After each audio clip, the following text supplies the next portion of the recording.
ओम शांति। आज 5 अक्टूबर 2024। आज के ईश्वरीय महावाक्यों में हमारे परमपिता परमात्मा शिव कहते हैं, मीठे बच्चे, बाबा आया है तुम बच्चों से दुखधाम का संन्यास कराने। यही है बेहद का संन्यास। बाबा आया है तुम बच्चों से दुखधाम का संन्यास कराने। यही है बेहद का संन्यास। आज का प्रश्न है, उन सन्यासियों के संन्यास में और तुम्हारे संन्यास में मुख्य अंतर क्या है? उत्तर है, वह सन्यासी घर बार छोड़कर जंगल में जाते, लेकिन तुम घर बार छोड़कर जंगल में नहीं जाते हो। घर में रहते हुए सारी दुनिया को कांटों का जंगल समझते हो। तुम बुद्धि से सारी दुनिया का संन्यास करते हो। ओम शांति। रूहानी बाप बैठ रूहानी बच्चों को रोज़ रोज़ समझाते हैं, क्योंकि आधा कल्प के बेसमझ है ना, तो रोज़ रोज़ समझाना पड़ता है। पहले पहले तो मनुष्यों को शांति चाहिए। आत्माएं सब असुल रहने वाली भी शांति धाम की हैं। बाप तो है ही सदैव शांति का सागर। अभी तुम शांति का वर्षा प्राप्त कर रहे हो। कहते हैं ना, शांति देवा, अर्थात हमको इस सृष्टि से अपने घर शांति धाम में ले जाओ, अथवा शांति का वर्षा दो। देवताओं के आगे अथवा शिव बाबा के आगे ये जाकर कहते हैं कि शांति दो, क्योंकि शिव बाबा है शांति का सागर। अभी तुम शिव बाबा से शांति का वर्षा ले रहे हो। बाप को याद करते करते तुमको शांति धाम में जाना है जरूर। नहीं याद करेंगे तो भी जाएंगे जरूर। याद इसलिए करते हो कि पापों का बोझा जो सर पर है वह खत्म हो जाए। शांति और सुख मिलता है एक बाप से, क्योंकि वह सुख और शांति का सागर है। वह चीज़ ही मुख्य है। शांति को मुक्ति भी कहा जाता है, और फिर जीवन मुक्ति और जीवन बंध भी हैं। अभी तुम जीवन बंध से जीवन मुक्त हो रहे हो। सतयुग में कोई बंधन नहीं होता, गाया भी जाता है सहज जीवन मुक्ति व सहज गति सद्गति। अब दोनों का अर्थ तुम बच्चों ने समझा है। गति कहा जाता है शांति धाम को, सद्गति कहा जाता है सुख धाम को। सुख धाम शांति धाम, फिर ये है दुख धाम। तुम यहाँ बैठे हो। बाप कहते हैं, बच्चे, शांति धाम घर को याद करो। आत्माओं को अपना घर भूला हुआ है।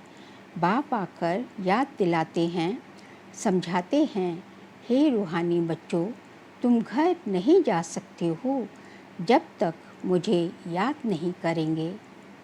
याद से तुम्हारे पाप भस्म हो जाएंगे। आत्मा पवित्र बन फिर अपने घर जाएगी। तुम बच्चे जानते हो ये अपवित्र दुनिया है। एक भी पवित्र मनुष्य नहीं। पवित्र दुनिया को सतयुग, अपवित्र दुनिया को कलयुग कहा जाता है। राम राज्य और रावण राज्य। रावण राज्य से अपवित्र दुनिया स्थापन होती है। ये बना बनाया खेल है ना, ये बेहद का बाप समझाते हैं। उनको ही सत्य कहा जाता है। सत्य बातें तुम संगम पर ही सुनते हो, फिर तुम सतयुग में जाते हो। द्वापर से फिर रावण राज्य शुरू होता है। रावण अर्थात असुर ठहरा। असुर कभी सत्य नहीं बोल सकते, इसलिए इसको कहा जाता है झूठी माया झूठी काया। आत्मा भी झूठी है तो शरीर भी झूठा है। आत्मा में संस्कार भरते हैं ना, 4 धातुएं हैं ना, सोना चांदी तांबा लोहा, सब खाद निकल जाती है। बाकी सच्चा सोना तुम बनते हो इस योग बल से। तुम जब सतयुग में हो तो सच्चा सोना ही हो। फिर चांदी पड़ती है तो चंद्रवंशी कहा जाता है। फिर तांबे की लोहे की खाद पड़ती है द्वापर कलयुग में। फिर योग से तुम्हारे में जो चांदी तांबा लोहा की खाद पड़ी है वह निकल जाती है।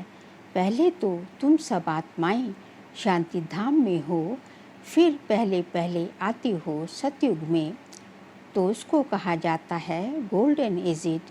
तुम सच्चा सोना हो। योग बल से सारी खाद निकल कर बाकी सच्चा सोना बचता है। शांति धाम को गोल्डन एज नहीं कहा जाता। Golden age, silver age, copper age यहाँ कहा जाता है। शांति धाम में तो शांति है। आत्मा जब शरीर लेती है तब गोल्डन एज कहा जाता है। फिर सृष्टि ही गोल्डन एज बन जाती है।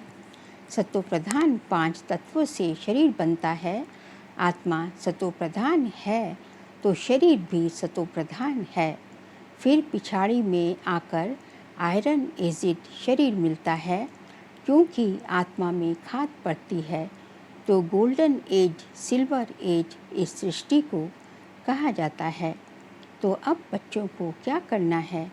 पहले पहले शांति धाम जाना है, इसलिए बाप को याद करना है। तभी तमो प्रधान से सतो प्रधान बन जाएंगे। इसमें टाइम उतना ही लगता है जितना टाइम बाप यहाँ रहते हैं। वह गोल्डन एज में पार्ट लेते ही नहीं। तो आत्मा को जब शरीर मिलता है तब कहा जाता है ये गोल्डन एजिड जीवात्मा है। ऐसे नहीं कहेंगे गोल्डन एजिड आत्मा, नहीं, गोल्डन एजिड जीवात्मा, फिर सिल्वर एजिड जीवात्मा होती है। तो यहाँ तुम बैठे हो, तुमको शांति भी है तो सुख भी प्राप्त होता है। तो क्या करना चाहिए? दुखधाम का संन्यास, इसको कहा जाता है बेहद का संन्यास। उन सन्यासियों का है हद का संन्यास। घर बार छोड़ जंगल में जाते हैं। उनको ये पता नहीं कि सारी सृष्टि ही जंगल है। ये कांटों का जंगल है, ये है कांटों की दुनिया और वह है फूलों की दुनिया। वह भल संन्यास करते हैं परंतु फिर भी कांटों की दुनिया में, जंगल में, शहर से दूर दूर जाकर रहते हैं। उन्हों का है निवृत्ति मार्ग, तुम्हारा है प्रवृत्ति मार्ग। तुम पवित्र जोड़ी थे, अभी अपवित्र बने हो। उनको गृहस्थ आश्रम भी कहते हैं। सन्यासी तो आते ही बाद में हैं। इस्लामी बौद्धी भी बाद में आते हैं। क्रिश्चियन से कुछ पहले आते हैं। तो ये झाड़ भी याद करना है, चक्र भी याद करना है। बाप कल्प कल्प आकर कल्प वृक्ष की नॉलेज देते हैं। क्योंकि खुद बीज रूप है, सत्य है, चैतन्य है, इसलिए कल्प कल्प आकर कल्प वृक्ष का सारा राज समझाते हैं। तुम आत्मा हो परंतु तुमको ज्ञान सागर, सुख का सागर, शांति का सागर नहीं कहा जाता। ये महिमा एक ही बाप की है जो तुमको ऐसा बनाते हैं। बाप की ये महिमा सदैव के लिए है। सदैव वह पवित्र है और निराकार है। सिर्फ थोड़े समय के लिए आते हैं पावन बनाने, सर्वव्यापी की तो बात ही नहीं। तुम जानते हो बाप सदैव वहाँ ही रहते हैं। भक्ति मार्ग में सदैव उनको याद करते हैं। सतयुग में तो याद करने की दरकार नहीं रहती। रावण राज्य में तुम्हारा चिल्लाना शुरू होता है, वही आकर सुख शांति देते हैं। तो फिर जरूर अशांति में उनको याद आती है। बाप समझाते हैं हर 5000 वर्ष बाद मैं आता हूँ। आधा कल्प है सुख, आधा कल्प है दुख। आधा कल्प के बाद ही रावण राज्य शुरू होता है। इसमें पहला नंबर मूल है देह अभिमान, उसके बाद ही फिर और विकार आते हैं। अब बाप समझाते हैं अपने को आत्मा समझो, देही अभिमानी बनो। आत्मा की भी पहचान चाहिए, मनुष्य तो सिर्फ कहते हैं आत्मा प्रकृति के बीच चमकती है। अभी तुम समझते हो वह है अकाल मूर्त। उस अकाल मूर्त आत्मा का तख्त ये शरीर है। आत्मा बैठती भी प्रकृति में है। अकाल मूर्त का ये तख्त है। सब चैतन्य अकाल तख्त है। वह अकाल तख्त नहीं जो अमृतसर में लकड़ी का बना दिया है। बाप ने समझाया है जो भी मनुष्य मात्र हैं सबका अपना अपना अकाल तख्त है। आत्मा आकर यहाँ विराजमान होती है। सतयुग हो या कलयुग हो, आत्मा का तख्त है ही ये शरीर। मनुष्य शरीर तो कितने अकाल तख्त हैं। जो भी मनुष्य मात्र हैं अकाल आत्माओं के तख्त हैं। आत्मा एक तख्त छोड़ झट दूसरा लेती है। पहले छोटा तख्त होता है, फिर बड़ा होता है। ये शरीर रूपी तख्त छोटा बड़ा होता है। वह लकड़ी का तख्त जिसको सिख लोग अकाल तख्त कहते हैं, वह तो छोटा बड़ा नहीं होता। ये किसको भी पता नहीं कि ये मनुष्य मात्र का अकाल तख्त ये प्रकृति है। आत्मा अकाल है, कभी विनाश नहीं होती। आत्मा को तख्त भिन्न भिन्न मिलते हैं। सतयुग में तुमको बड़ा फर्स्ट क्लास तख्त मिलता है, उनको कहेंगे गोल्डन एजिड तख्त। फिर उस आत्मा को सिल्वर, कॉपर, आयरन एजिड तख्त मिलता है। फिर गोल्डन एजिड तख्त चाहिए तो ज़रूर पवित्र बनना पड़े। इसलिए बाप कहते हैं माँ में कम याद करो तो तुम्हारी खाद निकल जाएगी। फिर तुमको ऐसा देवी तख्त मिलेगा। अभी ब्राह्मण कुल का तख्त है, पुरुषोत्तम संगम युग का तख्त है। फिर मुझ आत्मा को ये देवताई तख्त मिलेगा। ये बातें दुनिया के मनुष्य नहीं जानते। देह अभिमान में आने के बाद एक दो को दुख देते रहते हैं, इसलिए इसको दुखधाम कहा जाता है। अब बाप बच्चों को समझाते हैं शांति धाम को याद करो जो तुम्हारा असली निवास स्थान है। सुखधाम को याद करो, इनको भूलते जाओ। दुखधाम को भूलते जाओ, इनसे वैराग्य होता जाए। ऐसे भी नहीं सन्यासियों मिसल घर बार छोड़ना है। बाप समझाते हैं वह एक तरफ अच्छा है, दूसरे तरफ बुरा है। तुम्हारा तो अच्छा ही है, उनका हठयोग अच्छा भी है तो बुरा भी है। क्योंकि देवताएं जब वाम मार्ग में जाते हैं तो भारत को थमाने के लिए पवित्रता जरूर चाहिए, तो उसमें भी मदद करते हैं। भारत ही अविनाशी खंड है। बाप का भी आना भारत में होता है। तो यहाँ जहाँ पर बेहद का बाप आते हैं वह सबसे बड़ा तीर्थ हो गया ना। सर्व की सद्गति बाप ही आकर करते हैं। इसलिए भारत ही ऊंचते ऊंच देश है। मूल बात बाप समझाते हैं। बच्चे याद की यात्रा में रहो। गीता में भी मन मना भव अक्षर है, परंतु बाप कोई संस्कृत तो नहीं बतलाते हैं। बाप मन मना भव का अर्थ बताते हैं। देह के सब धर्म छोड़ अपने को आत्मा निश्चय करो। आत्मा अविनाशी है, वह कभी छोटी बड़ी नहीं होती। अनादि अविनाशी पाठ भरा हुआ है, ड्रामा बना हुआ है। पिछाड़ी में जो आत्माएं आती हैं उनका बहुत थोड़ा पार्ट है। बाकी टाइम शांति धाम में रहते हैं। स्वर्ग में तो आ न सके। पिछाड़ी को आने वाले वहाँ ही थोड़ा सुख, वहाँ ही थोड़ा दुख पाते हैं। जैसे दिवाली पर मच्छर कितने ढेर निकलते हैं। सुबह को उठकर देखो तो सब मच्छर मरे पड़े होंगे। तो मनुष्यों का भी ऐसे है। पिछाड़ी में आने वाले की क्या वैल्यू रहेगी। जैसे जानवर मिसल ठहरे। तो बाप समझाते हैं ये सृष्टि का चक्र कैसे फिरता है। मनुष्य सृष्टि रूपी झाड़ छोटे से बड़ा, बड़े से छोटा कैसे होता है। सतयुग में कितने थोड़े मनुष्य, कलयुग में कितनी वृद्धि हो झाड़ बड़ा हो जाता है। मुख्य बात बाप ने इशारा दिया है, गृहस्थ व्यवहार में रहते माँ में कम याद करो, 8 घंटा याद में रहने का अभ्यास करो। याद करते करते आखिरी पवित्र बन बाप के पास चले जाएंगे तो स्कॉलरशिप भी मिलेगी। पाप अगर रह जाएंगे तो फिर जन्म लेना पड़े, सजाएं खानी पड़े, फिर पद भी कम हो जाएगा। हिसाब किताब चुकतू तो सबको करना है, तो भी मनुष्य मात्र हैं, अभी तक भी जन्म लेते रहते हैं।